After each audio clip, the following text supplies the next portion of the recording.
waking up in a bath of ice. I'm a victim of an organized. You know it is true, you know this time you're never gonna get it. But you've already stole my heart. Yeah, you ripped it and tore it apart. You know it is true. Welcome to Cutthroat Queens podcast, where everyone that gets lost in corn mazes comes to die. We are here to take an honest and open look at all things indie horror. My name is Brett Mitchell-Kent, and I'm joined by the Charlie's Angel that everyone ignores, Chelsea Pumpkins, and this tub of expired mayonnaise, Elton Skelter. Okay. What have you both been doing this month? What have you been reading or watching or whatever? Elton. Outside of existential dread and working on my writing, I read a great novelette that I was sent as an advanced review copy from Shortwave Press, and it was called I Am AI by Ai Zhang, and we love her. And We do. I read this all in one go, and it's I would say it's not really horror, but it's horrific. It's more of a sci-fi bent to it, but also very literary, very like emotional. Asks some really deep questions. Takes you through to a sort of a dystopian future where everything's ruled by technology, and it really sort of asks some serious questions about the direction we're going with AI at the moment, and all of those concerns people have, and the output of work and taking over creativity. It's very on point for sort of a good conversation topic, but it's also really emotional as well. It sort of questions how we deal with our work-life balance and sort of what we're having to give up to make sure that we can survive in terms of being able to afford to live. And it's very poignant. It's beautifully written, and I believe it comes out June 20th. So we will put the pre-order link up as soon as we've got that. But yes, yeah. Absolutely recommend. Absolutely love it. I love I and I love Shortwave. Yeah, I think they're both. So that's a killer combo right there. Yeah, and I messaged her as soon as I'd read it and said I just needed to let you know that was incredible, and she was like, "Oh, thank you, friend." As I was thinking recently, because I sometimes in a writing group that we're in, she'll sprint, and she'll do like sprint after sprint after sprint, putting this word count together. And randomly, I was thinking the other day, I wonder if she was sprinting one of these two novels that I'm excited to read while I was watching, because I wasn't sprinting as well, but it clicked in my head because Brett, it's almost like you're part of the book. Like you were part of right. I kind of like helped a little bit by watching yeah. her sprint. Wow. And there's like, it's actually quite poignant as well, because talking of sprinting, there is a huge part of the story that is about a writer putting out aggressive amounts of work, like trying to sprint within a day, like 150,000 words. It's because we know I as well, and we know how hardworking she is. You can see so much of a representation of herself in it as well, and it's so relatable, and it's quirky, and it's kind of heartbreaking as well. It's brilliant. I sometimes wonder when she is able to like sleep, because we get to see her interacting with the world. I think she sleeps during the day. It's insane. She might be nocturnal. I wanted to say real quick for anyone listening who's not much of a writer, when we're talking about sprinting, it's like an exercise that we'll do sometimes where we like set a timer and just like crank out as many words as you can in like 15 minutes, 30 minutes, like and so in some of our writing groups we'll do that together, kind of as just like an accountability or like a body doubling exercise that just kind of helps us get some productivity done. But yes, that's my rec for this month. So yeah, coming 20th of June, I believe, is the release date for that one. Keep your eyes peeled, get your pre-orders as soon as you can get them. It is amazing. 5 stars. So I've been writing like heavily, like focusing heavily on getting a book finished up, and I know I mentioned it before, but Lingen, it's Ling Huen. Oh God! I googled it before I tried to pronounce it. No, I asked her, and she said Ling Hu Wen, but it like Ling flows. Huen. Ling I I could not find the pronunciation. So, but I did find how to pronounce linguine. But when you said linguine, I was like, it sounds like you're saying linguine, and I don't think so that's what I she's tried. I going promise for. I did try. But the book, I've been so excited for her novella to come out, but it happened to come out right when I was setting myself up to like finish this book that I'm writing. I gave myself no time for reading, and it is going to be my little prize to myself is when I finish writing this book, which might actually happen today for the first draft. I get to read it. I'm so stoked. I'm looks really amazing. proud of both of you. You both have been writing so much, and it's very cool to see. Not You're nearly inspiring. as much as Brett. Brett has churned out what? It's got to be near like 40,000 words in the last fortnight. Yeah, it's been a lot. So the cover of that she worked on with her mom, which I think is also really cool. Oh, that's cool. Yeah, I'll have to look it up because I don't actually know. It's really beautiful. Like. I'm usually not one to like pick up sci-fi. Like it's not my first go-to, but last time we recorded, you had a sci-fi rec too, ish. I did, and it's really, really weird as well because I'm not very into sci-fi fantasy. In terms of my personal reading, I like to lean more towards sort of spec fic. I like to lean a little bit more towards horror, and I like to lean a bit more towards sort of pulpy, gritty kind of stuff. But I've been really surprised by the amount of like literary sci-fi I've been reading lately and how fantastic it is. It's really engrossing, and so I guess thank you to Vivian Shaw and to I for giving me stories that are so good and just giving me something new to read. It's great. You've gotten me excited about it, so thank you. You're welcome. I'm going to read this one. I'm not a big fan of sci-fi myself either, but I will read Eyes because it just I think it kind of transcends sci-fi to an extent. It's making more of a, it's almost, I want to say political, but it's not political. It's not about like left versus right or anything like that. It's more about sort of like it could be like socio-political, right? Yeah. I think it's more, it does have a socio-political bent, and I think it's just really worth reading. You can see bits of how stuff is now reflected in it, and it's asking big questions. It makes you think, and I love stories that really make you sit back and question them. So yeah, I always just want to like read for the rest of the day when we have these conversations. I know. There's no time. Brett, how about you? I was fortunate enough, we went on vacation, and so I had a little bit of reading and writing time while we were driving because we drove about 6 hours with the kids in the back. They did really well. I can't believe you can do that in the car. I get so car sick. It was my first time bringing my laptop and actually just writing while my husband drove, and I cannot tell you how much it worked for me. I actually tried to get him to take like, hey, let's go this weekend and take a long drive somewhere. Where do you want to go? So that I could focus, because it really like allowed me to hone in. But you're like a baby that like they like needed to sleep. Yeah. But he didn't bite, so I had to do it the old-fashioned way, which is I didn't get anything done. But I read because Ruth Anna Evans, who has been a guest previously. Yes, go back and listen to her episode if you haven't. It's really, hey, really Ruth great Anna. Ruth Anna, we still love you. Well, she dropped just without much warning at all a novelette, I'm going to call it. I think maybe a novella. It was relatively short, called Cargo, and I was hooked from the moment I started reading it. It was an obsession for the hours that I was able to read it while we were driving around. It is about a young girl. I think she's 14. And when we meet her, she is in a cargo container. Ooh, shit.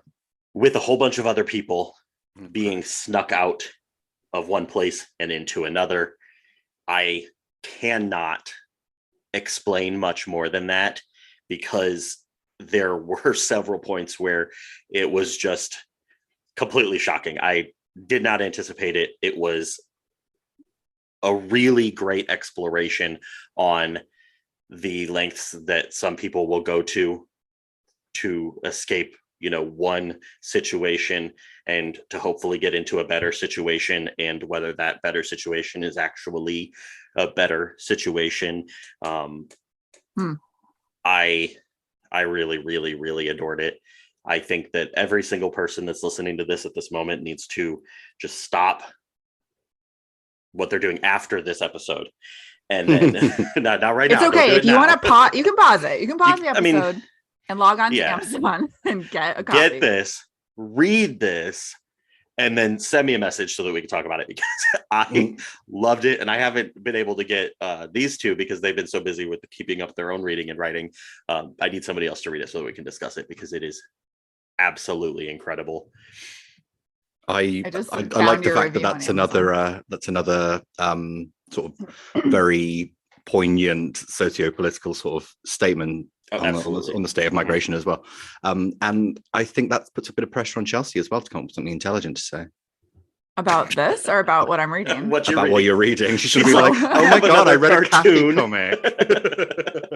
Don't be haters. It's an art form. I love it. It's actually, I don't think I could do it myself. I am kind of like a low-key illustrator, but I do not think that I could put together a graphic I think you're novel. a high-key illustrator.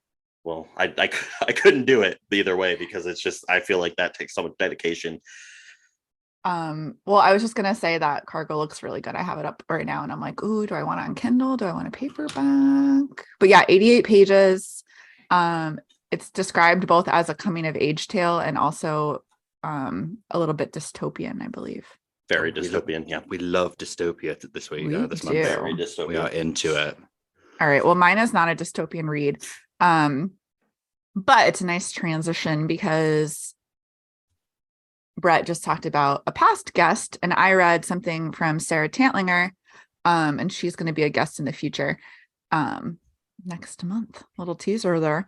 But I read her novella To Be Devoured, and I read it with, well, sort of. I read it half with the Howl Society read along, and you know how I am with reading. I was too slow to keep up, but I did finish it, and it's such a weird concept. Like, if you read the back of this book, the first line is just, what does carrion taste like? Andy has to know.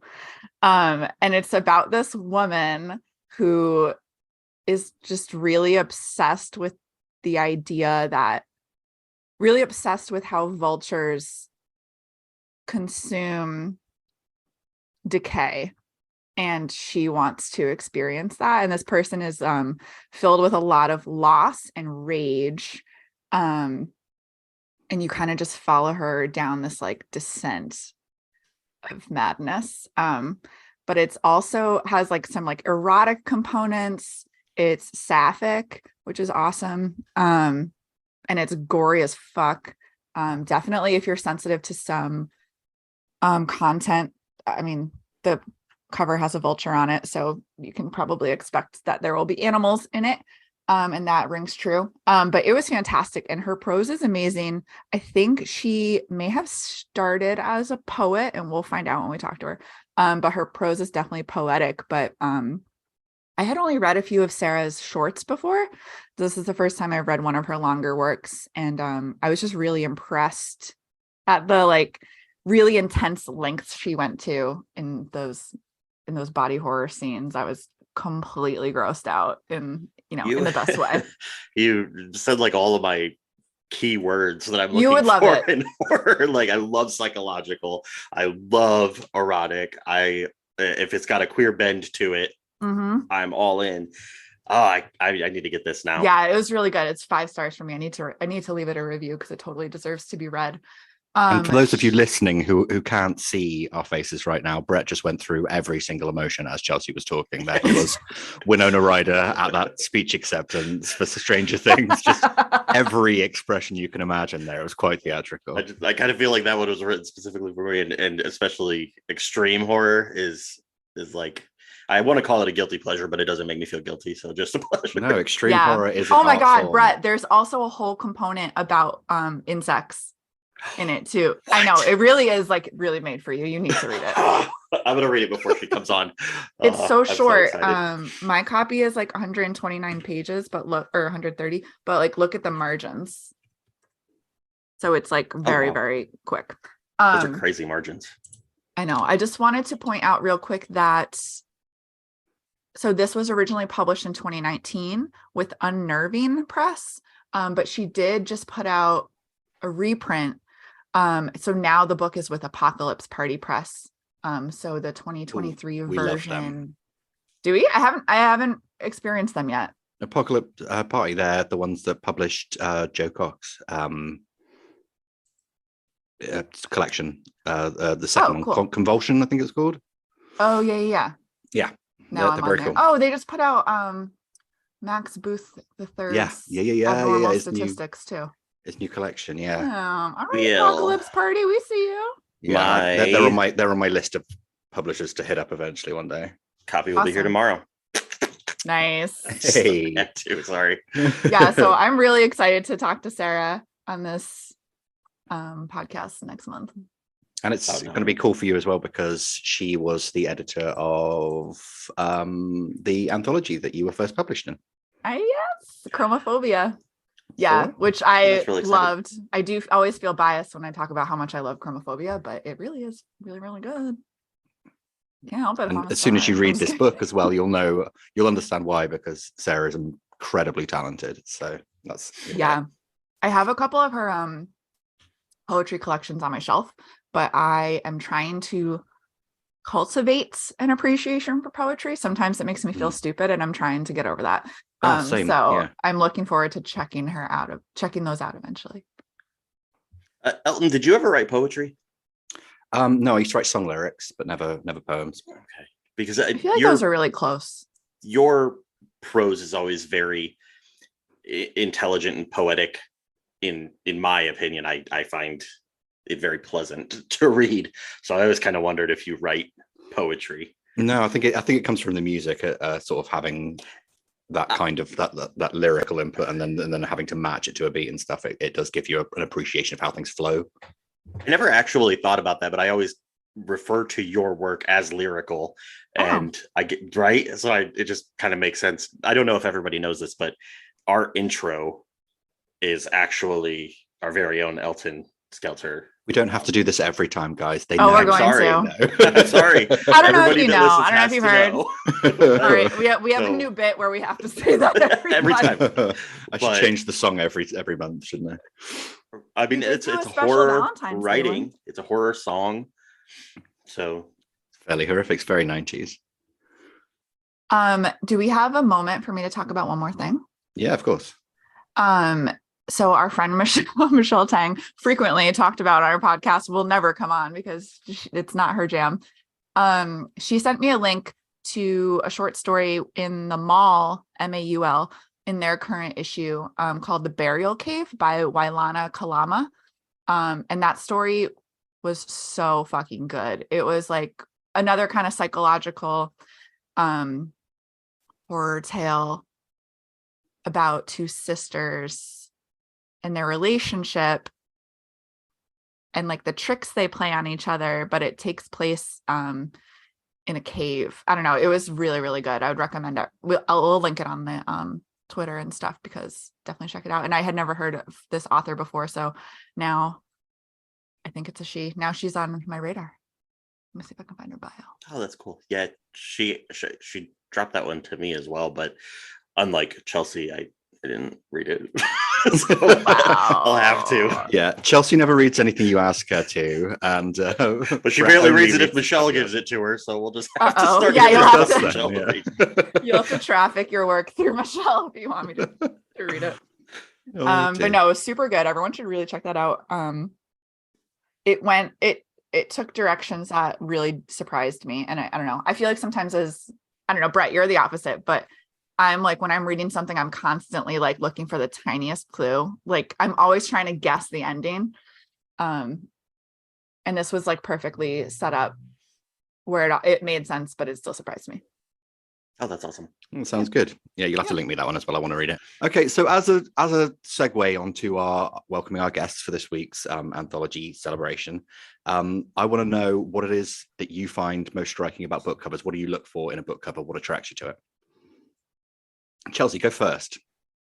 I feel like I have a laundry list of things I don't like about book covers, but I don't know that I have a pulse on what I love about book covers. I really don't love photos on book covers or people's like photorealistic faces. I don't know, I that agree like with really that, yeah. turns me off. But there's exceptions to that. Like when I was just on literally Apocalypse. every one of my books. I wouldn't consider yours No. photorealistic. No, I wouldn't Uh-uh. consider those photorealistic either. You put a good filter on it. Like, and there's exceptions to that. Like I was just on the Apocalypse Party Press website, and like Max Booth the Third's new book, Abnormal Statistics, like that is kind of a photo, but it's stylized and Yeah. spookified. I Spookified. love that cover. I love it. Yeah, that's really cool. I also like really don't like, there's like a certain style of like fantasy illustration that like I Oh, yeah, I know what really you mean. hate. Yeah. It's like that old school sword and sorcery kind of look. Yeah. Very That's Tudorish. It's not my jam. Lots of flowers. You What don't about like you? flowers on covers? No, it's that kind of fantasy swords and horses kind of thing, isn't it? Where it's like very sort of Tudor Elizabethan England kind of, you know. Yeah, it is very dated to me, and it puts me, even if it's not set in the past, it always puts me in mind that this story is going to be set in the past. Which Like, I know. Yeah. are you all talking where it's like a lush greenery scene with like your heroes walking through, leading a horse, real small in the center, like that type of thing? No, I was Yeah, thinking like- more about the large, iconic sort of big floral arrangements in the middle of it, but like the really sort of stylized fantasy, sort of dated, over-filtered kind of thing. I'm trying to remember what series it was. Oh, it might be like if you look at like, oh man, this is bad because I'm just gonna fucking name and shame. But like Brandon Sanderson's covers are not for me. Robert Jordan's covers not for me.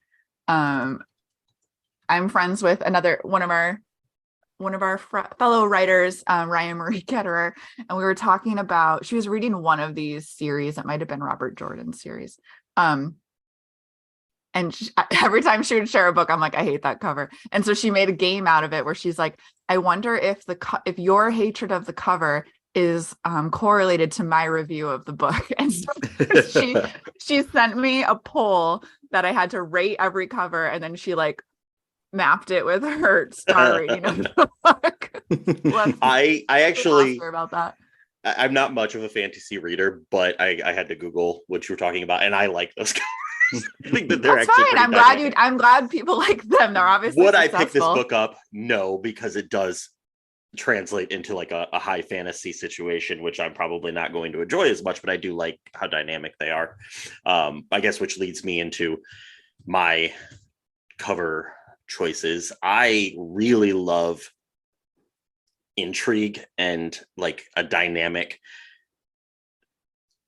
Honestly, a lot of the time I like them to be somewhat abstract as well. Yeah. So something that really throws, dynamic, awesome color at me.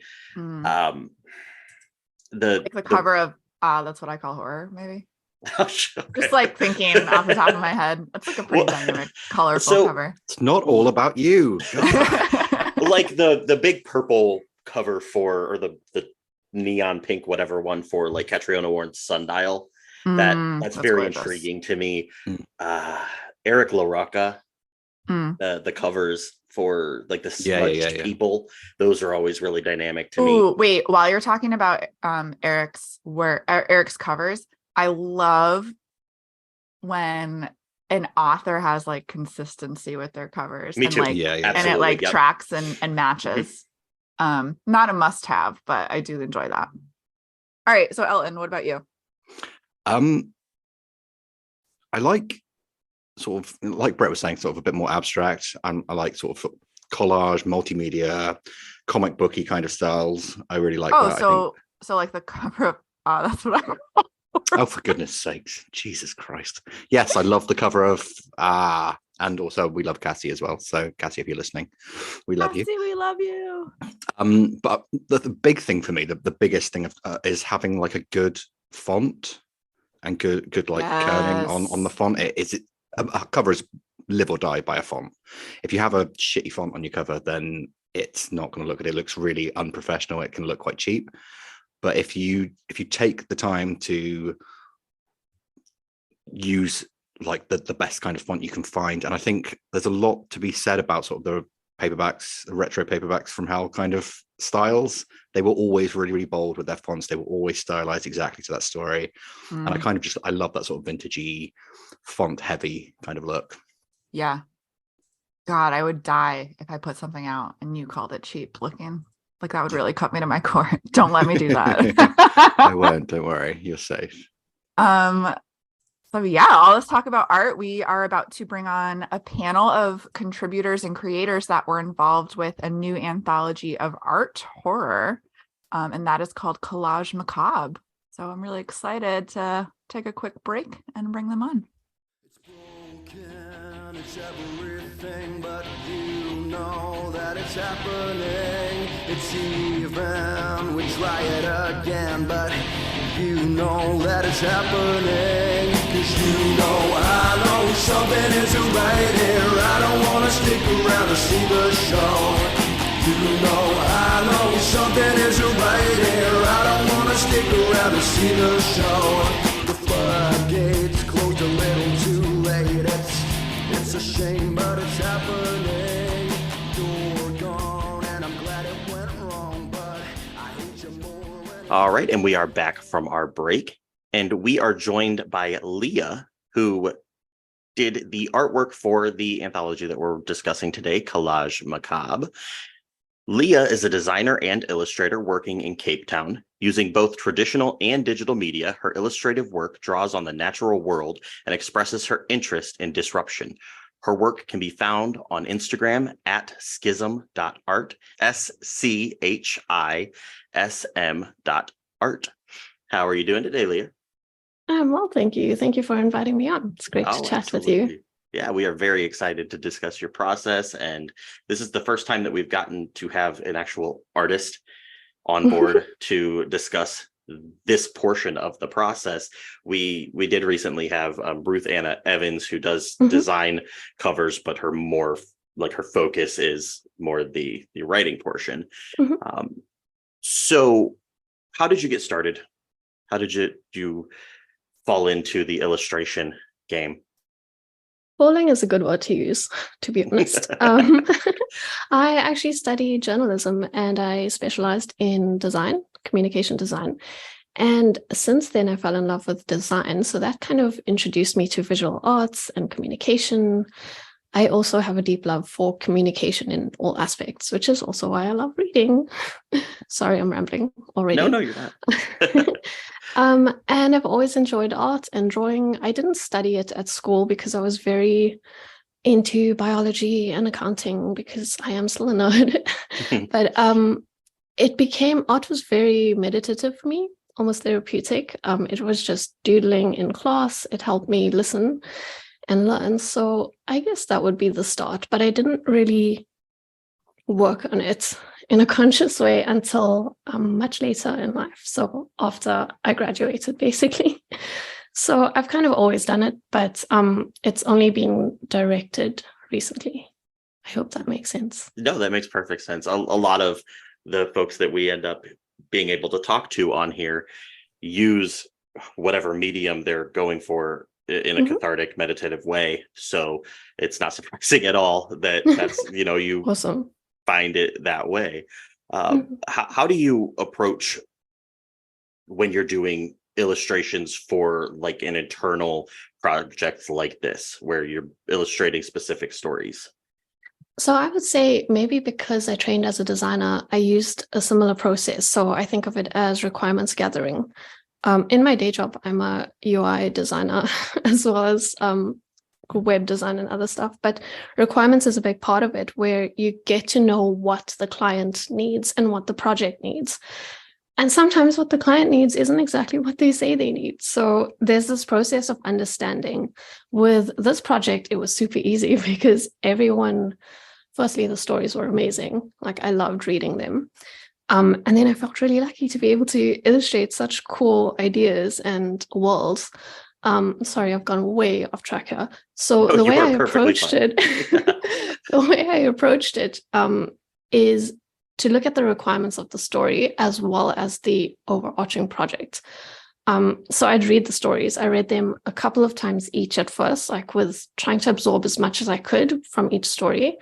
And I would take breaks from them because I didn't want them to kind of meld into one absolutely Frankensteinian monster in my brain. So I got an idea of the content, and I tried to take note of the emotional responses each story elicited in me. So aspects that were really interesting or frightening or really visually evocative for me. So I'm not going to spoil any stories, but I made notes of what that made me think of or feel.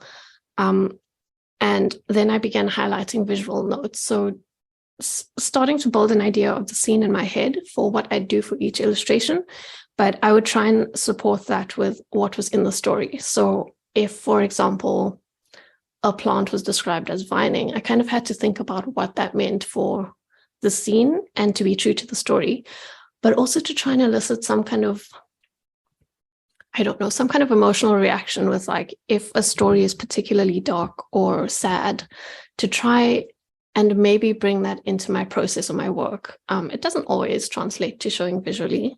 Probably it hardly does, but it was a lot of fun to kind of immerse myself into each world of each story. And then kind of just sketch and go from there. Just doodle. That's awesome. Do you tend to lean towards horror illustrations, or was this a little bit different than your typical? I think recently I have, because I've always loved horror as a genre. Basically, from a kid, I was always into horror and weird fiction. In terms of illustration, I only kind of started recently because I focus so strongly on nature and organic forms, because that's what I see, that's what I gravitate toward. I have this horrible fascination with medicine and biology and how humans and other animals work. And I feel like that kind of informs my art, because that's what I find myself drawing. So this was interesting in the sense that I got to work with the biological forms and organic forms that I really enjoy working, but thinking about how to make them suit the story that I was drawing for. So again, I'm not sure how all that translated into the actual imagery that I came up with, but it was a very interesting aspect for me to think about in terms of horror illustration. I'm not sure I answered your question. No, Sorry. you absolutely did. I think that from the stories that I've been able to read, I haven't been able to get through the entire anthology yet. It's so good. I do see the artwork relating directly. I sometimes, as a reader myself, sometimes I struggle when things are illustrated to marry the concept of the story to the actual art. I haven't encountered that yet. So I think that you definitely hit the nail on the head with the ones that I've seen. I'm so relieved. So was it intimidating at all? Because this is a unique anthology. It's about artwork, and you're the illustrator for an anthology about artwork. I tried not to think about that too much. Just not until later. I don't really want to sit here with my Wacom, like white knuckled on the desk. But it was really also a really cool opportunity. Like, it was super intimidating, but I've always enjoyed challenges. I'm not great at challenges. Like, I'm the worst gamer in the world, but I will play games every weekend and lose. But I enjoy the challenge, and I like the different approaches I could take, I suppose I could say it that way. So it was intimidating, especially for it being an art anthology, but it's also my art is my art, and I might do it commercially in some sense, but I also do it for myself. So in that aspect, it was very much like, suck it up and accept your work and who you are, and just share that, because you found people who are willing to give you that space and that opportunity. And I was very open to feedback as well. Like, I don't want to make it sound like I just came up with something and the authors had to deal with it, but it's such a cool group of people and such great stories that I know it sounds like I'm falling. I am. They're just so good. I do it every time. I always say that I'm like the world's biggest fangirl. I'm so bad at being exactly. critical, because I'm just hype. I like to hype. So that's exactly. I am critical, but I'm still hyped. Like it's so good. yeah. So was there any story that maybe you struggled a little bit more to come up with a great concept? All the stories are fantastic, but is there anything that maybe the imagery didn't come as quickly as some of the others? I think it was interesting to me because some of them I thought I would find them very challenging. Like, oh no, let me not spoil any stories. But there were some scenes where maybe the main imagery was harder to get to. But once I worked on it and I took more notes from it, it kind of told me what it wanted to be. So it was easier than I expected. And then some of them were challenging in the sense that there was a lot of technical like perspective, trying to make things look sensical and to scale and like make sense for the story. So there are a couple of like city scenes or room scenes. And those were tougher because I typically draw very organic. I avoid environments because like artists who also like me don't draw hands. They're really difficult. So that was challenging. Like it's tempting to say in retrospect, there was no challenge, but I think the challenge was kind of sneaky in that I didn't want to depict too much because I love monsters. Like if there's a story with a monster, I want to draw the monster. But you can't do that because it kind of cues the reader up into it kind of, yeah, it takes the gut punch out of the gut punch. Yeah, absolutely. 100%. Yeah. As a writer, I'm working on something similar to where the monster's kind of hidden, and I like to doodle out what I'm doing. But if I were to, it takes the gut punch out of the gut punch. Exactly. That's the best way to put it. Exactly. It's like, so you've kind of got to come at it from a sideways, like when someone is talking about you and you don't want them to know because you want to eavesdrop on their conversation. So you kind of side-eye them. Yeah. So I might be a little weird in person. Sorry. I think that everybody is a little weird. And if they're not, they're lying. Yeah. So agreed. That's the people that are out with it are the best ones. Yeah. So you do commission work, you do internal illustration, and then you also do cover design, correct? Yeah. I mean, I honestly, I do any kind of commission work. I haven't been actively seeking commissions, but I like drawing. So if my drawings are being used for covers or tattoos or posters, stickers, like I'm good with that. Like if people like my work and I like working with them, then I'm happy to do that. It's neat because I didn't realize that I'd seen your work, previously when I saw it, but I just saw that you have one of the covers, the hardback cover for the Howls from the Wreckage, and then what was it? TJ's. It was TJ's, yeah. Yes, that's really great. You spoke with him recently. Yeah, that was so much fun. I actually worked on that cover after the Collage Macabre work because TJ was like my in-between between the Collage Macabre team and myself. And thank you, TJ, for dealing with me. He's such a pleasure to work with. Everything was super easy. Whenever I was stressed out, TJ was like a very calming influence. So it was just such a great experience. And when he told me about his novella coming out, it sounded amazing, first of all. And he told me he hadn't really pinned down a cover. So when I pitched a cover idea and he was happy with it, and his publisher, Robert, was also happy with it, it was like, it just fell into place. And it was cool because it was the art aspect of it for making a full wraparound, but it was also the design of it. So the typography, the layout, the kind of print and repro limitations of it was also fun to work with. That's really neat. It's a really beautiful, stunning cover, and so is your one from the Howls from the Wreckage. That one is just eye-catching. All of the covers for that are beautiful. I love unique. All of them. I feel like I keep saying I want like wall-size murals of each cover, so I can just live in them. They're beautiful. Oh, I love them. Do you take a different approach to cover design versus your interior design work? I would say so. With the art aspect, maybe it's more similar, so there's more overlap. But for cover design, there are different limitations. So like the typography and layout, there are also specific sizes like print. This is where the design aspect comes in, I guess.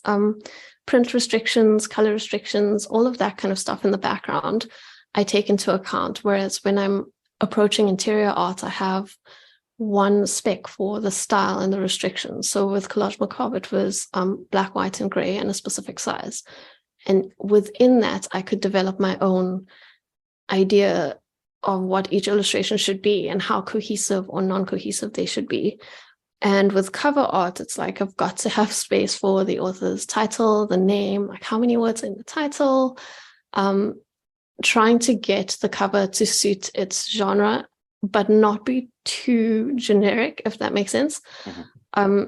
Because you'd like it to stand out, but you also don't want a horror book to look like kids fiction or sci-fi, because it just cues the reader up into the wrong kind of mindset when they look at it. Cover is also full color, so I don't typically work with color in my personal illustrations because Same. I always say I don't see in color, but it's like it's tricky for me, and I go a little off kilter looking at color on different screens because they all look different to me. Yeah.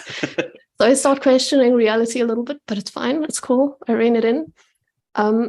So I enjoy cover work because it allows me to work with layout design, typography, so more cohesive overarching project. But interior art is cool because it allows you to work within a world or within a scene.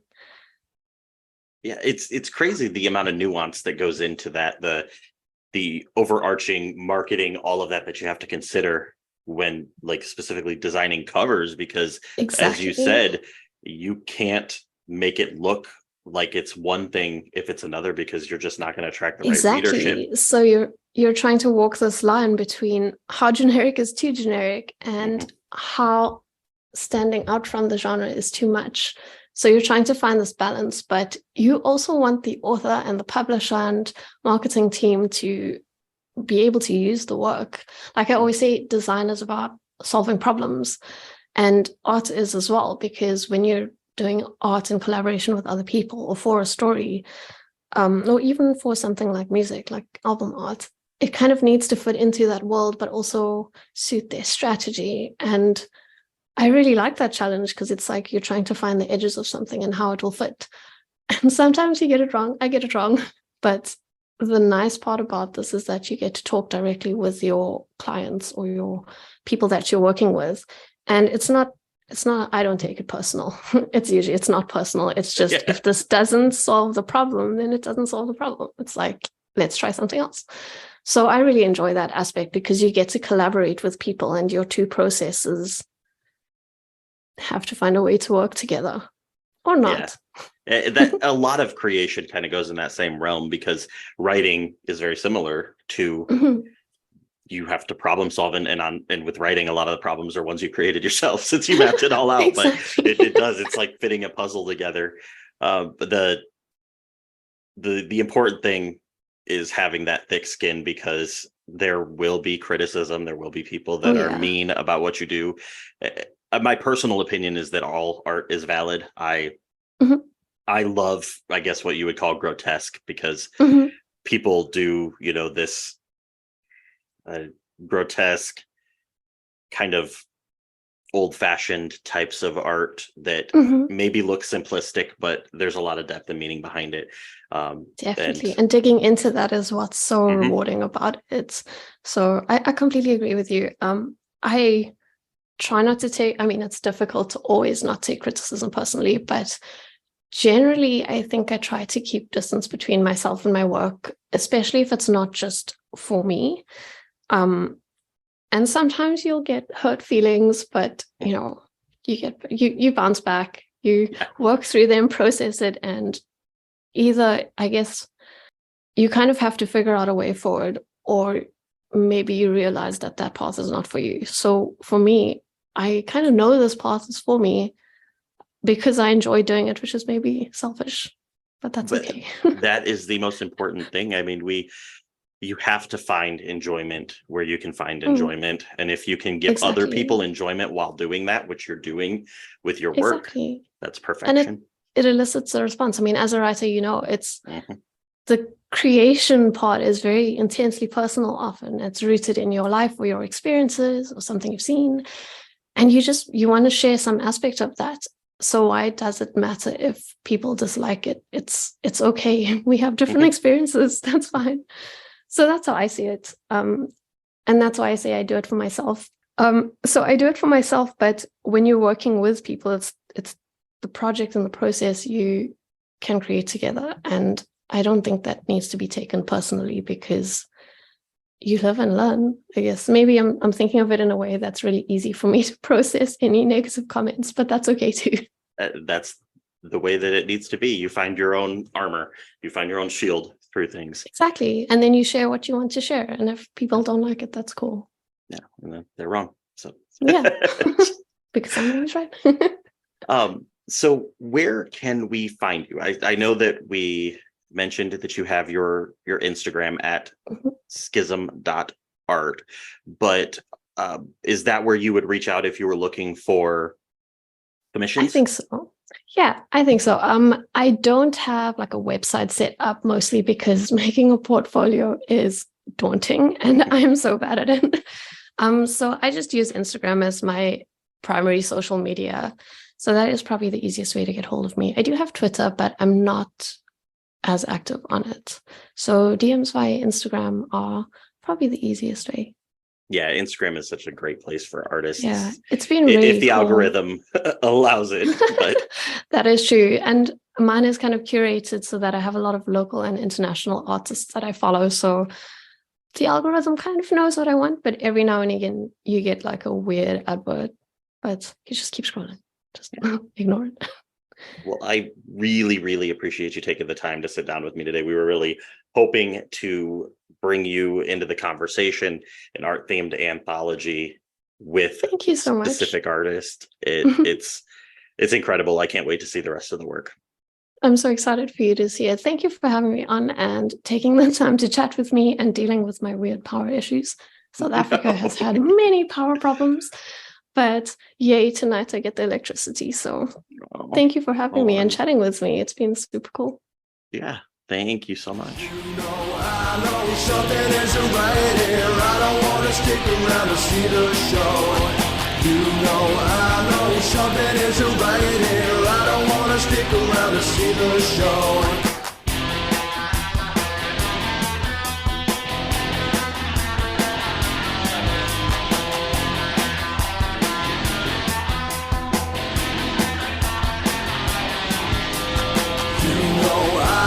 Something isn't right here. I don't want to stick around to see the show. I know something isn't right here. I don't want to stick around to see the show. All right, we're back from our quick break, and we're really excited to talk with some of the contributors of the new anthology Collage Macabre, an exhibition of art horror. So we have a couple guests on. Jessica Peter is joining us. She writes dark, haunted, and sometimes absurd short stories, novels, and poems. She's a social worker and health researcher who lives in Hamilton, Ontario, Canada, with her partner and their 2 black cats. You can find her writing in venues such as Lamplight Magazine, the No Sleep podcast, and Bridget's Gate anthologies, among other places. You can find her on Twitter at JessicaPeter1 or at www.jessicapeter.net. We also have Joseph Andre Thomas with us today, and he is a writer and literature teacher living in Vancouver, British Columbia. Shout out to Canada. This is clearly our Canada episode. Yeah. Joseph Andre Thomas is a graduate of the University of Toronto's MA in Creative Writing program, a recipient of the Abby Bennett Emerging Writer Scholarship and the Canada Masters Scholarship. Joseph's writing has appeared in the Puritan's Town Crier and Untethered magazine. He was a contributor to the anthology Howls from Hell, longlisted for a Bram Stoker Award and Superior Achievement in an Anthology, and the forthcoming Collage Macabre, an exhibition of art horror, as well as Howls from the Wreckage. He has work forthcoming in the debut anthology from Black Cat Books and Old Moon Quarterly. Welcome, you two. Thanks for joining us. Thank you. How's things in Canada today? Chilly. We couldn't be on more like different areas of the different versions of Canada. No, here in Yeah. America, it's all the same. You're just one climate, one Totally the geography. same. Yeah. You got your California, you got your Kansas City, Alaska. exactly the same. Yeah. Well, thanks New for Mexico joining us. and Rhode Island. Yeah, exactly. We're really excited to talk about this anthology. I've been loving it. And yeah, I don't know. Brett, do you want to get us started? Yeah, thank you both for being here. I know that you are both in completely different time zones. And Joseph, thank you for getting up early to meet with us. So this anthology, for the listeners, just an explanation. This one was a collective anthology, and the group of writers all got together and kind of made it a group effort to push this out into the world. So since it's a unique experience, as no one person is at the helm, could you talk to us a little bit about how that process went, how you got from concept to published? Do you want to take that one, Jessica? Yeah, I'll get started there. So it was kind of like creative chaos. We decided we were going to do an anthology together, and we were kind of talking in the beginning about whether anyone would be in charge. And we decided, no, nobody would be in charge, which sometimes was amazing because we had so many views that were able to like find us things that any individual person would not have known, and sometimes was less amazing because nobody was in charge. Yeah, that's a challenge. So it was like totally a collective effort. We like made a list of the sort of rules that go into making an anthology, everything from writing a contract. That was one thing I did, because we wanted a contract with each other to say that we were actually going to go through with this. Everything from writing a contract to copy editing. And Joseph, you were on the copy editing team, I think, right? Mhm. Yeah. And marketing, and every little piece we like split out into lists, and then we signed up for things, and it went pretty well. Like we have an anthology coming out tomorrow, the way we're shooting this. So yeah, so this will come out at the end of April. So for everybody who's listening, the book is already out and you should order it instantly, and we'll make sure you know how. So launch date is the 18th, correct? yes, April April 18th. Yay, so exciting. And Jessica, you mentioned that you had little, I guess, separate pieces that each person signed up for. Which parts were you part of that? So I did contracts, as I mentioned. I do that at work. I'm a research project manager, and I was also co-project manager for this, which is more of a delegation. And shout out to Julie Sevens, who was the other co-project manager. The two of us mainly specialized in making sure we knew exactly what was going on when, and like nudging people like, hey, did you finish that proof? Hey, when do we order those stickers? Also, Julie ordered the stickers. I can't do anything in Canada because the shipping is a nightmare. Oh my gosh. So I didn't do a lot of the stuff myself other than those contracts. I made sure everyone else was doing the things that they were experts in. And that was a good role for me. Yeah, that makes sense. And Joseph, about the copywriting, how did you approach that? Copy editing. Copy editing, sorry about that. Just kind of just the same way you would any sort of large scale proofreading, copy editing project. It was me, TJ Price, and Mob did the first pass at it. I think it's been proofread a number of times since then, but we each just kind of took the raw draft and went through it with a fine-tooth comb. I think at that point we'd all read most of the stories at least once before, so we kind of knew, and we had an idea of what kind of shape they were in, and we just hunted through it and made sure everything was consistent in terms of punctuation, style, spelling. We even though both Jessica and I are Canadians, we definitely defaulted on American spelling for simplicity's sake. Oh no, they made you lose your U's. Oh no, I've got all my word stuff. I've got all my word processors on Canadian, American spelling, just ease of Betrayal. everything. I know. I want more U's. I want more U's in all my words. So did you, the three of you, each read all of the stories, or did you split them up? Nope, I think we each read the draft, the full, Wow. yeah. a And lot then of work. so we didn't talk individually, just say like, what are you doing? You know, just to make sure like style stuff was consistent. But for the most part, we just did it separately, sent our proofs to TJ, and then he just kind of like married them into what eventually became the final copy that went out for publication.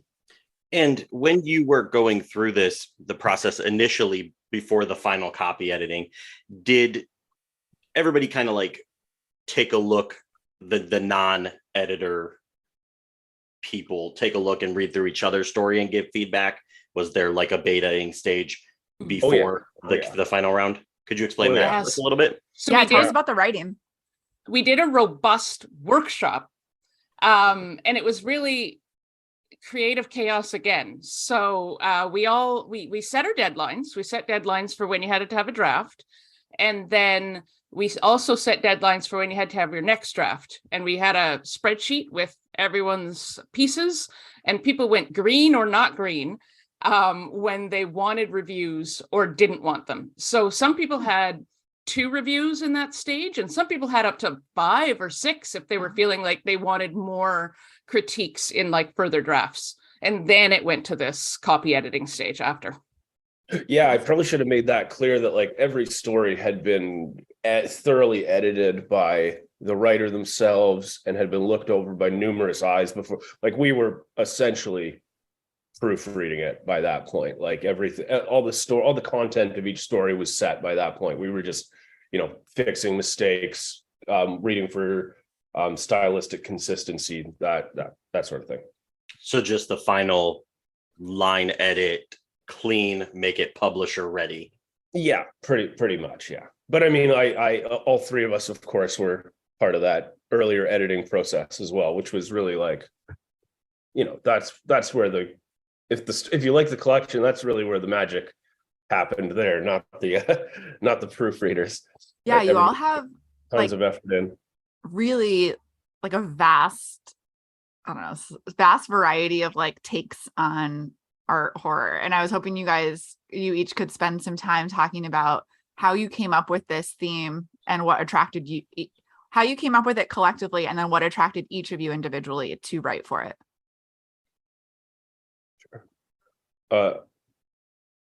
Jessica, did you want to? Sure. Sorry. So why did we choose it? So we had a vote. We were kind of up for almost anything. We just wanted to do something together. And art horror won.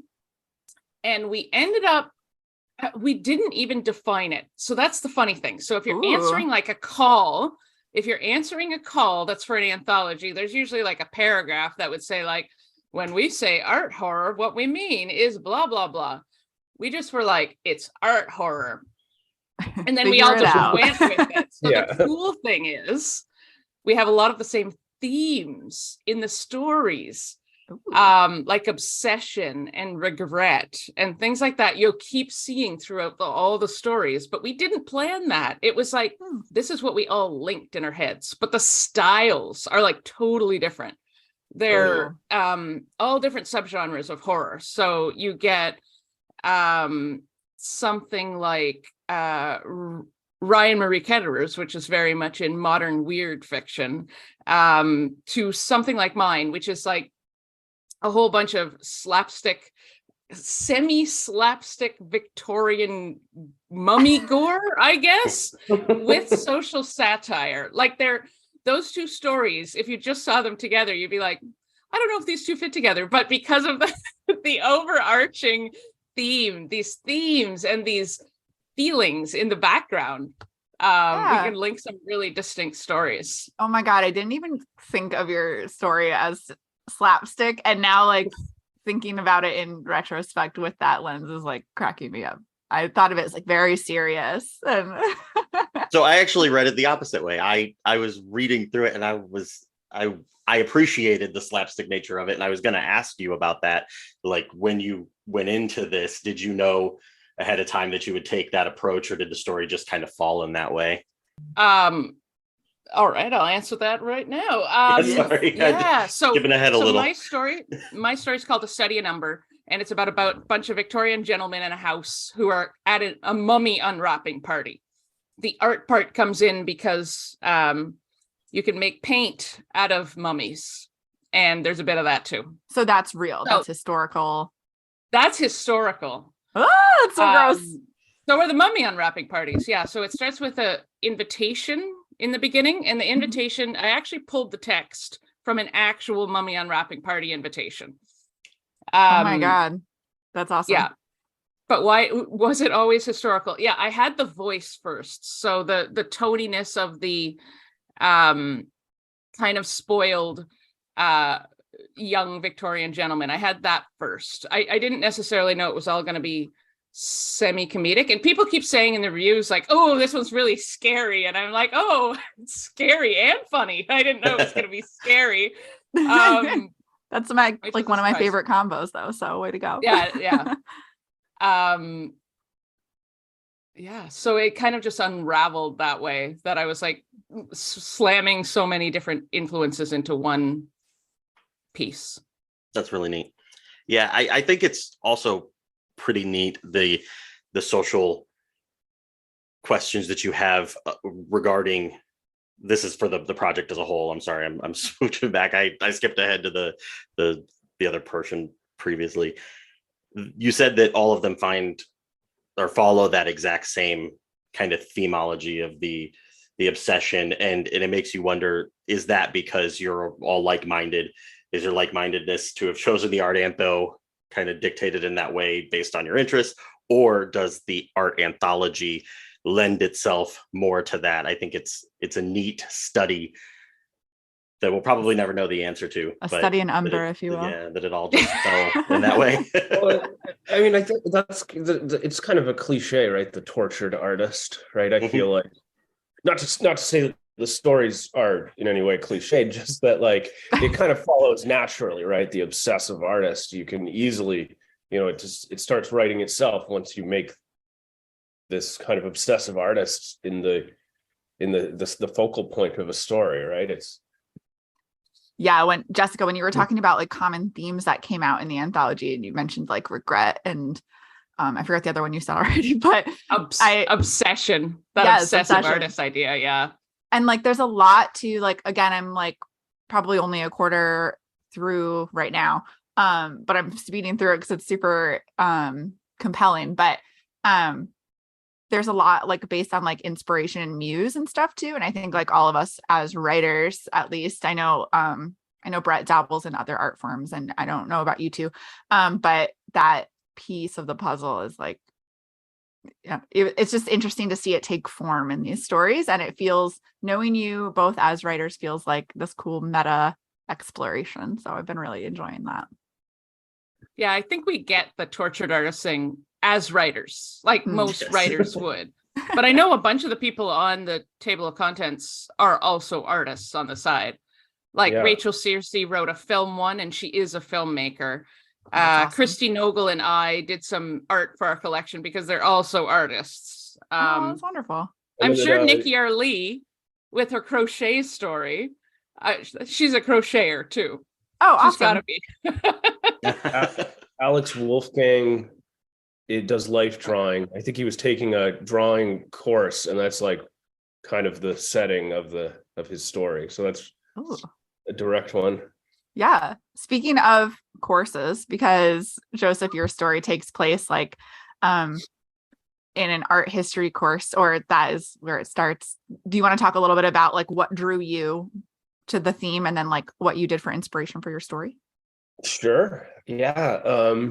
I mean, my big inspiration for that story was really just that painting. I absolutely love the painting. It's The Anatomy Lesson by Rembrandt. Yeah. So did you like stumble upon that in life at some point? And how did you come across it? I like never write anything autobiographical, but that opening scene in the story is like very close to what really happened when I was taking a course at Concordia in Montreal. You know, boring teacher, you're not really into the lecture, and then all of a sudden they're showing that painting, and the painting is just so mesmerizing, and there's so many creepy little details. It's one of those paintings, the more you look at it, the more just like you can kind of glance past it, but if the more you like study it, the crazy little details, where the people are paying attention, and yeah, no, I just love that painting. Was a big part. It was definitely the main inspiration. Cool. The other inspiration I had at I actually wrote a first draft of this like ages ago, and I was experiencing a lot of sleep paralysis at the time. Not like as bad as some people have it, but there was a stretch of my life where I was just like really stressed out and having a lot of episodes of sleep paralysis. And something about that painting just like really gives me sleep paralysis vibes. That was actually when I originally wrote the draft, that was a much bigger factor in it. But that sort of changed as the story went on. It's not really a part of it anymore, but I still think there's a scene in it that's very sleep. I thought of that. I am also a sufferer of sleep paralysis, and Jessica, I think you are too. I think we've spoken about this, and Brett, I could totally see your story being sleep paralysis. Yeah, we've actually talked about it on this podcast before, because of a story Chelsea's I wrote. story, Nice. the Hat Man and her 90s anthology. Oh yeah, of course. Another weird commonality among writers, apparently. Totally, yeah. Well, and then I heard the title of the title of the story is The Preparator, and that was where the real sleep paralysis connection came in my head, because basically the painting, Rembrandt painted it from the perspective of this person who would have been called the preparator, who would have been there to prepare the dead body for the anatomy lesson. Ooh. So they are when the subjects of the painting are looking at you, the viewer, or however you at the camera, if you will, they're actually supposed to be looking at this preparator who's there to basically make the clean everything, have the body ready, and he would also make the really gross incisions, like the actual Dr. Nicholas Tulpa would only have made like small incisions, and this guy was here to like crack you open. Yeah, that's awesome. That gave me the vibe of like, the dark person in your sleep paralysis, right? The person just to the left of where you can see, right? Yeah, and like the whole idea of just like it being very shadowy but very scary, and like hearing like interesting whispers. Yeah, you nailed it. You definitely nailed the feeling of sleep paralysis. We'll have to put a picture of that painting on our Instagram or something, or on Twitter when we air this, because I looked it up when I was reading it too, because I was like, well, this has to be real, like based on how detailed it was, and it was. So it's cool.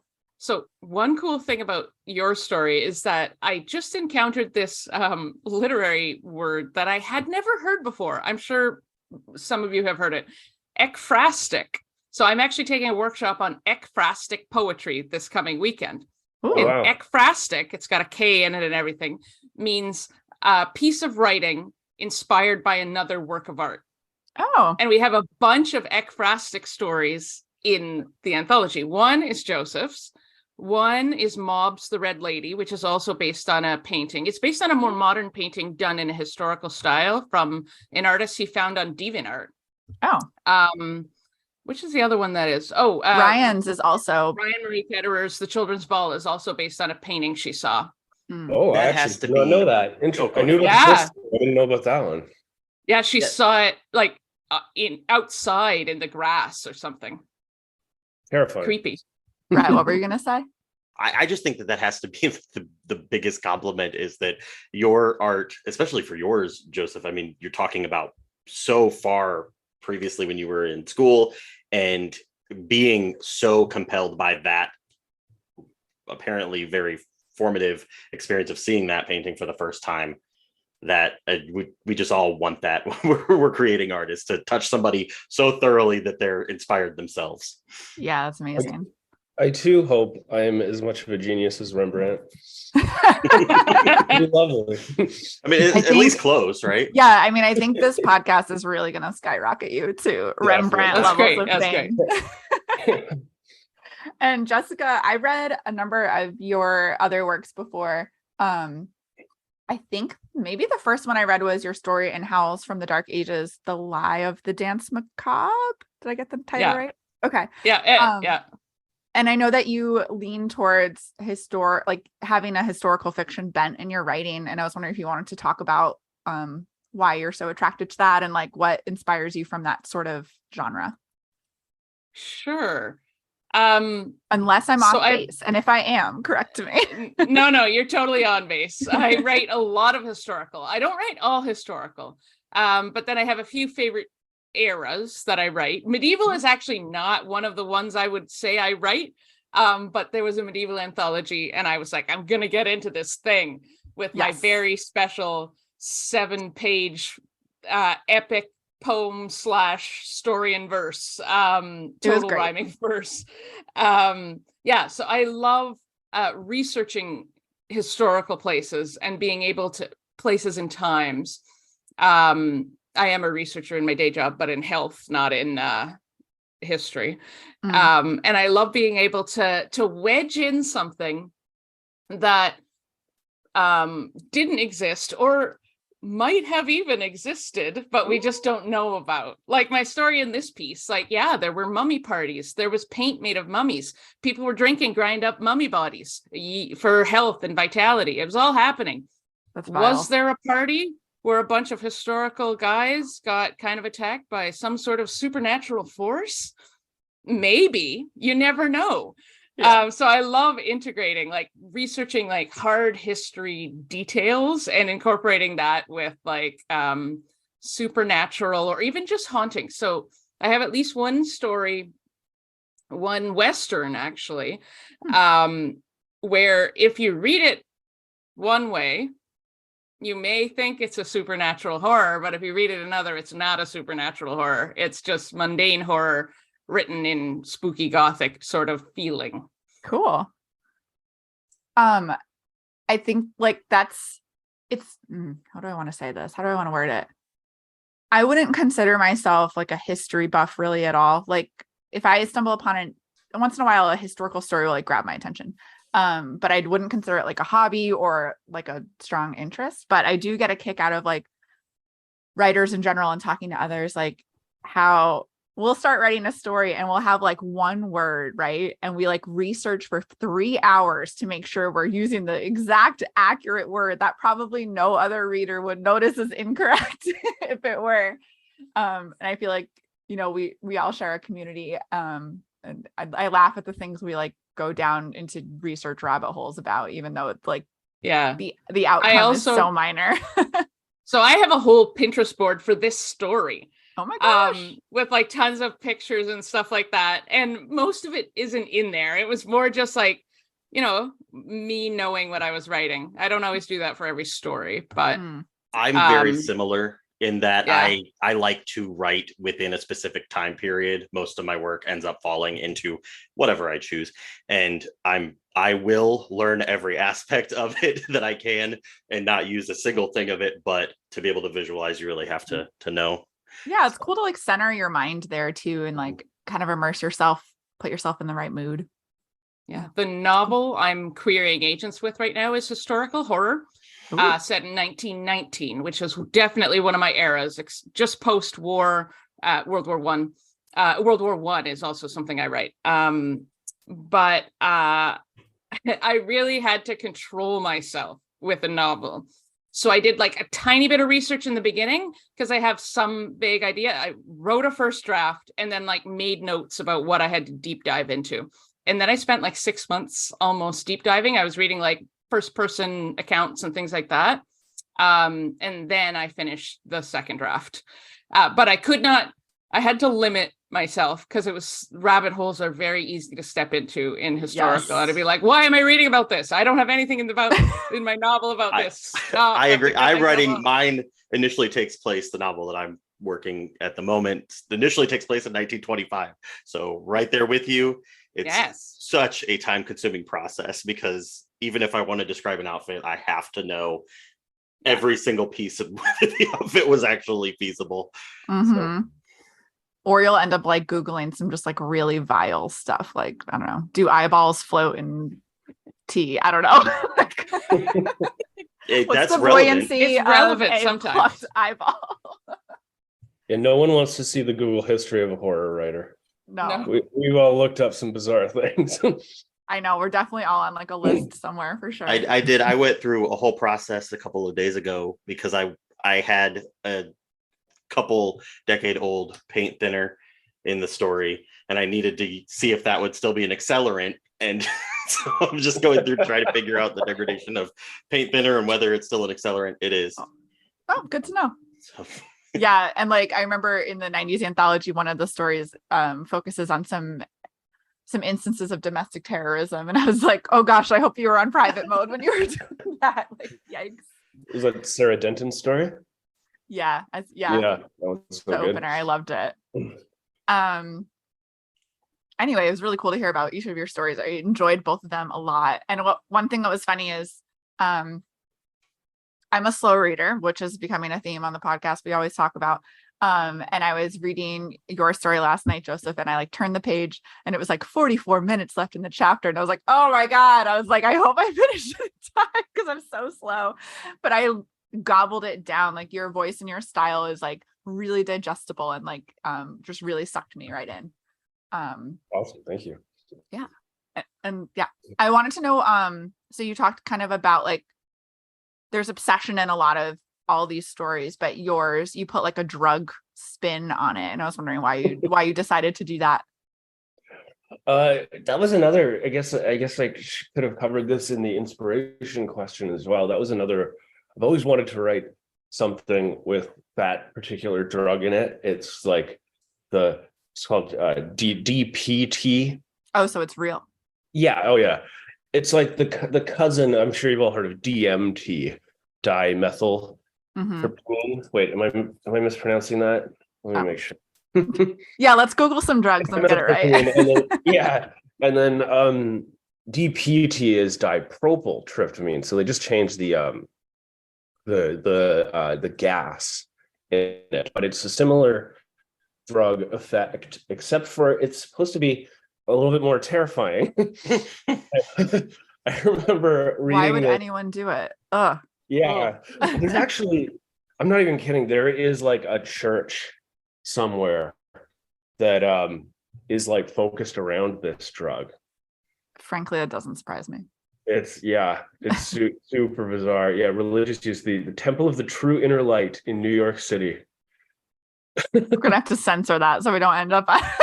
Oh yeah, you don't wanna, yeah. Hate mail. Whoops. But I think it's funny that Chelsea, you're a horror writer, being like, why would somebody go out of their way to consume something horrific? Oh, well, my own brain already creates like the worst case scenario. So like, I don't need to see my brain on drugs doing that. I'm not surprised at all. People chase fear. So yeah, I read a book ages ago. Can I say the names of books, or is this book called Breaking Open the Head, where a guy he basically goes around, he just tries all these different, he's in like his mid-30s and he's never really been a drug person. He's like, I'm just going to go around and taste test every drug I can get my hands on, and that drug is one of the last ones that he tries, and his description of it was just so terrifying that I was like, oh, I've got to write about this at some point. They call it like, because DMT is referred to as the spirit molecule. This drug is sometimes referred to as the demon molecule, as it's kind of like fun house mirror inversion of the supposedly enlightening DMT. Yeah, I don't need to fuck with that. No demon molecules. I've never tried it, and I don't think I have any plans to. Oh man. Well, bringing it back to like the collective for a bit, I was curious, like, so you all did a lot of jobs and had to collaborate a lot. And Jessica, sounds like maybe your job was herding the cats a little bit. Do I have that right? Yeah, totally. I was curious, like, what maybe like was the hardest part of doing it as a collective? And then like on the flip side, what were your favorite parts? And Jessica, you can go first. I guess the hardest parts were kind of what I was saying before, just that because we chose to have no one in charge, it was kind of like, all right, we'll just like, we kind of floated for a couple months. But I mean, we were waiting, we had set a date, so we were kind of waiting for it to get closer, and then tasks get more rapid as you get closer. Yeah, so it was just kind of hard to be like, okay, what are we doing next? I don't know. Also, even as like co-project manager, like I was like, I definitely do not want to be on like the self-publishing parts things, because I have no idea what I'm doing. So I'd be like, have you done your something that you were supposed to do related to self-publishing, or like not self-publishing? It's kind of like halfway between self-publishing and publisher publishing. Yeah. Like it's almost like we're a small press rather than self-publishing it, because we did. So if you look at the book, the editor and the publisher are listed as the Future Dead Collective, which isn't a thing beyond really. I mean, we might use the name in the future, but it's not really a thing beyond we needed a name for this book, and we named it, and it's cool, and there's a skull. That's our logo. It's really neat. I love the name. That's amazing. Yeah. Future Dead Collective. It's cool. It's perfect. But yeah. It was neat to have different viewpoints, and some of the things none of us knew. Like some of the things, we hadn't done big promo campaigns for an anthology before. That was like, we were all flying by the seat of our pants and, learning from each other. And then each other also didn't know what we were doing. But, we've got beautiful stickers. We've got beautiful cover. The cover was done by one of our members. The stickers were created by our members. Like all the thing was internal. Oh, except we did hire an illustrator who I think you'll be talking to, hopefully. Yes, we're gonna get that in a little Schism, bit. she goes by in her art thing, I think, is her. She's so good. Yeah, we hired her for the interior illustrations. Those illustrations are, the illustrations are great. And we will get a chance to talk to her about it, but I'm really excited to hear about her process and how she turned your stories into them. But it's very cool. So what was your favorite? Well, I guess is your favorite part, I guess maybe just that you got it done. I don't know. Yeah. Favorite part is crowdsourcing knowledge and activity. People knew stuff that one person alone would never known. People could do stuff that one person couldn't have done. It's really impressive to like looking at the table of contents, and I know that Schism, like, I don't know, Schism, Mob, like you all in Canada, like you're international. There might be more too that I'm not even thinking of. So to all have, full-time jobs perhaps, or families or pets and lives outside of this, and not even being on the same time zone and pulling a book together and doing all these different parts is really just impressive. I don't know. There's not many feats out there like that. And I think it's very cool. Yeah, I'd like to give a special shout out to Christy Nogle, who did our cover.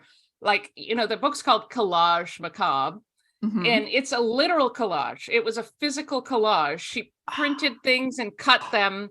And yeah, it was physical. I'm pretty sure. That's but amazing. They were like, a lot of them represent stories in the book.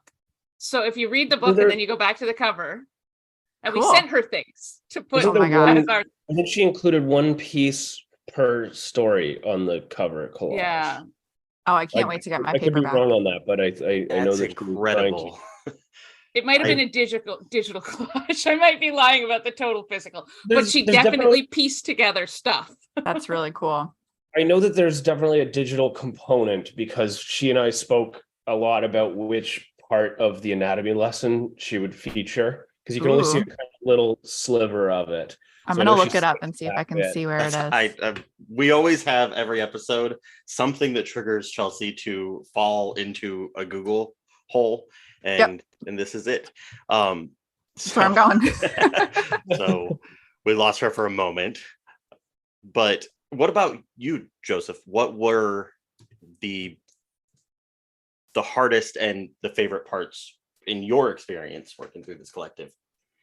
I mean, just echoing what Jessica said, yeah, it's like, it's one thing to sit down. I think at the beginning, when we, as she mentioned, we consciously decided not to have like any one lead or like head editor, etc. And it's one thing to say like, oh, cool, we're all going to write and edit each other's stories. But then as you keep going, you realize that like that is really only a small portion of it. There's just like it's like a Russian nesting doll of jobs, right? As she said, like we had to It's have a lot of somebody. working together too. Like a lot of those you Yeah. can't really do in a vacuum. Yeah. Yeah, she had to do those contracts. We needed to commission the art. We had some people voluntarily doing art, some people like Schism were paid. There's people doing, there's a lot of just like people wearing a bunch of hats and doing a lot of volunteer work. Like the whole marketing team is being really consistent with getting things up on Twitter and on Instagram in the days leading up to the launch. We're also organizing a book launch party on Zoom next weekend, but I guess by the time this is out, yeah, we can still promo it though, for sure. Weekend. Yeah. Cool. Yeah, I'm hoping to attend that. I don't think I have plans, so I'm excited. Yeah, sorry, I just lost my train of thought. Got excited. I've been describing this process to friends as basically we're idealized communism. We're just like everyone is relatively equal. Everything went relatively smoothly. I don't think there was much, if any, conflict. Successful communism for once. It acted in the real communism. World. Yeah. Yeah. It doesn't just work in theory. World leaders, look no further than the Future Dead Collective to run your country. Do you have any advice? Like if another group wanted to do this, like what would be your one piece of advice? And you each can offer one piece.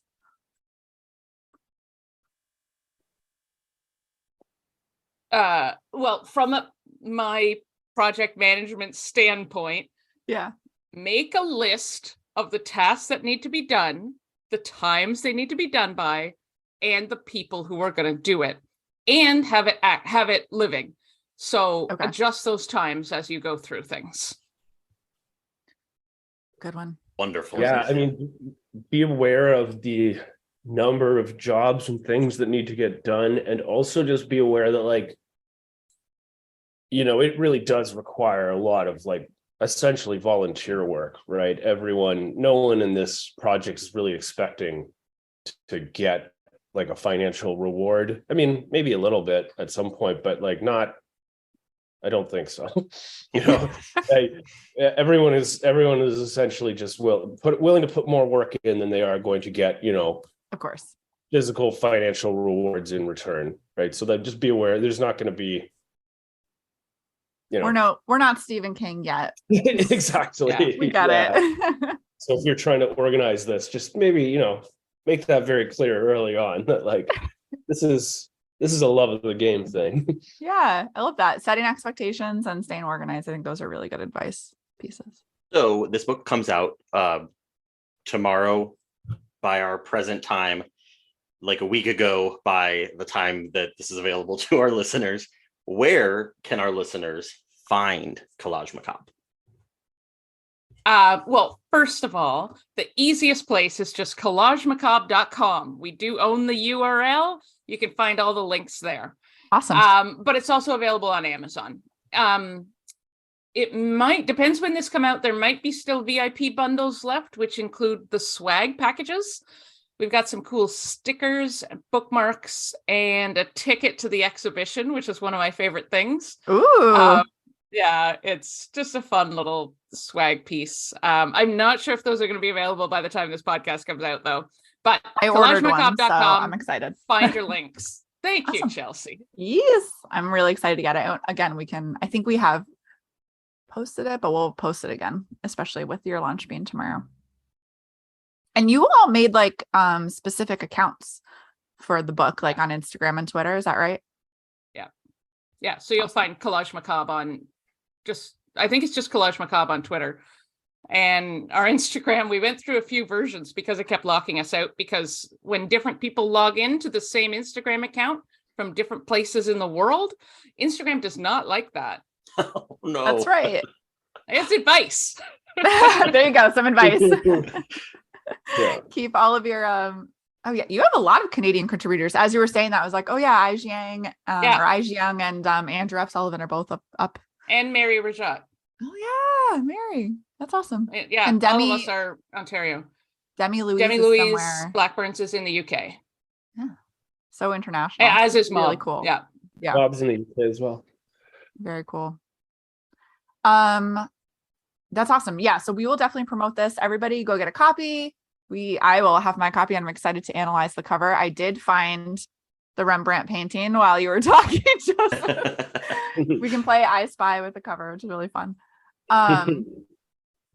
What else was I going to ask? Oh, I wanted to give you each a moment to kind of plug like what else you've been up to, like where we can find your work, maybe like something upcoming. So Joseph, do you want to go first? Tell us where to find you and where we can read you. Sure.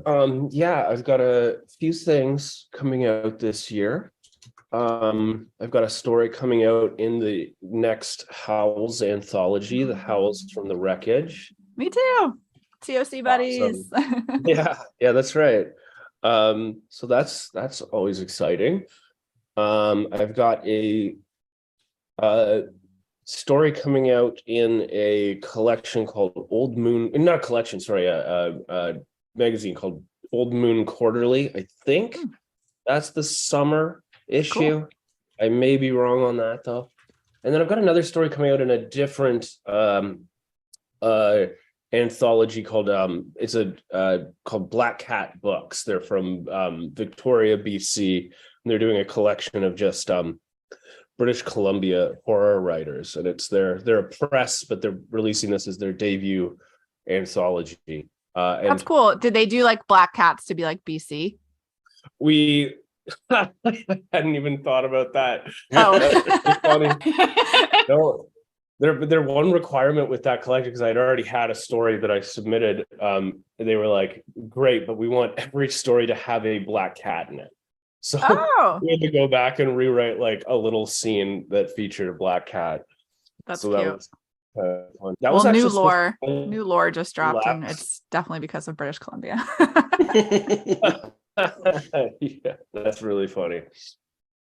So are you on social media, or do you have a website or anything, Joseph? I don't have a website, but I do have an author profile, Twitter at just at Bunt Triple, BUNTTRIPL. What's the deal with that name? What's it mean? Oh, I'm a big baseball fan. Nice. Triples are very rare, not very rare, but reasonably rare in baseball. And bunt triples are not possible. Bunts when you hold the bat and you try to sneak your way to first base or sacrifice yourself to move the guy. That sounds awful. This whole time, I have known you as Bunt Triple because it's also your username in Discords. I had no idea it meant anything. I've always read it as Bunt Ripple, and I don't know why there's two T's, but in my mind it was Bunt Ripple. And I don't know. It's baseball, right? Yeah, baseball. Yeah. I think it's because I think I made that Reddit account like purely to post on baseball forums. So it was like a baseball joke. And then I started to get involved with more like writing stuff and all Amazing. that. That's awesome. Yeah, I thought, even though it wasn't spelled like this, I always thought bunt cake. Me too. Yeah. Yeah. Bunt cake. I went, even though I was assuming it wasn't bunt cake. Yes. Can't get food off the brain. Ripple, those are both kind of like desserty. I guess I could definitely see that. Jessica, tell us a little bit about what you have going on and in the works and stuff. Right. So I had a really good acceptance year, like last year, I guess was really it. So in like May, June, I've got like a whole bunch of stuff coming.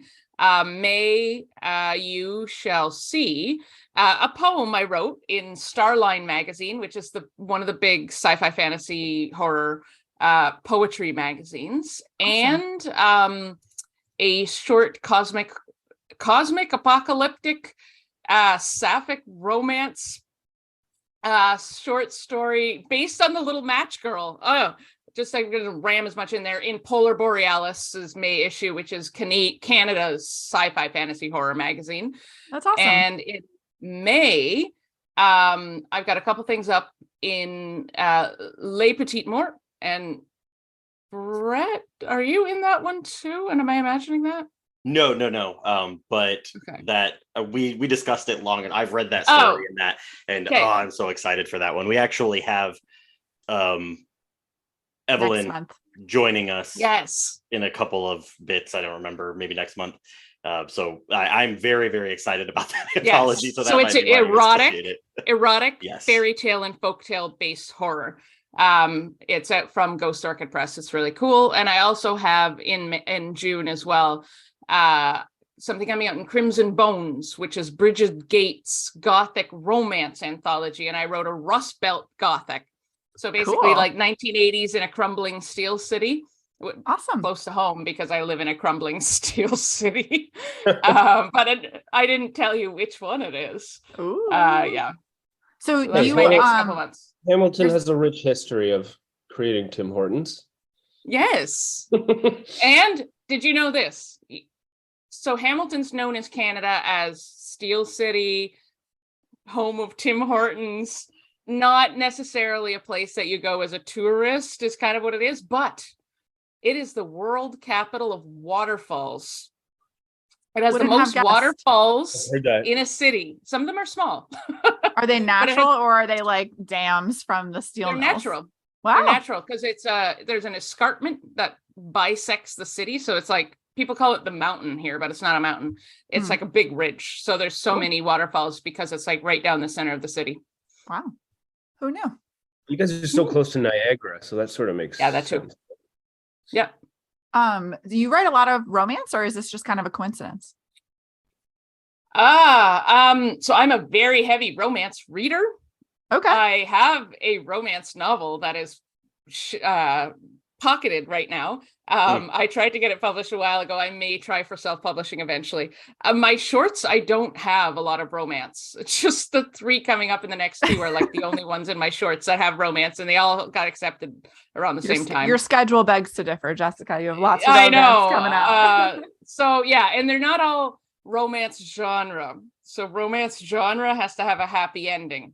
Oh. And I will spoil some of this in saying that not all of these have a happy ending because they're more horror than they are romance. That's fair. That's what brought us here, right? That's awesome. Cool. Yeah. Well, congrats to both of you. It's really exciting. Oh, and Jessica, where can we follow you online? Yeah, jessicapeter.net or .ca if you want to go Canadian are both my website link, and Jessica Peter 1 on both Twitter and Instagram. Cool. We'll definitely link you both. Well, we want to thank you both again for coming in. Well, you didn't come in anywhere. We're all remote, but We're calling it. I'm in Calling Brett's kitchen in. right now. and chatting with us. But it was great. I'm really excited for the world to get to see this. I'm excited to continue it. I also haven't finished, but I'm Okay. excited to. Yes. So no, it's thank you been both. really, really good so far. I'm like, yeah, really blown away by the talent, and I'm cruising through it, which is a testament to how engaging it is. So congratulations to you all. And Thank you. Thank you guys Really for taking the excited time. to see this like out. yes, Mhm. Mhm. let's get it in some hands and on some shelves, everyone. Absolutely. All righty. Well, in the immortal words of Elton Skelter, Chelsea Pumpkins, woo! This has been Cutthroat Queens Podcast. You're welcome.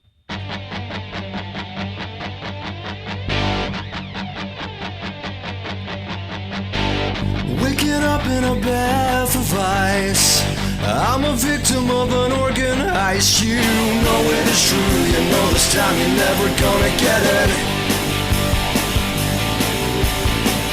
But you already stole my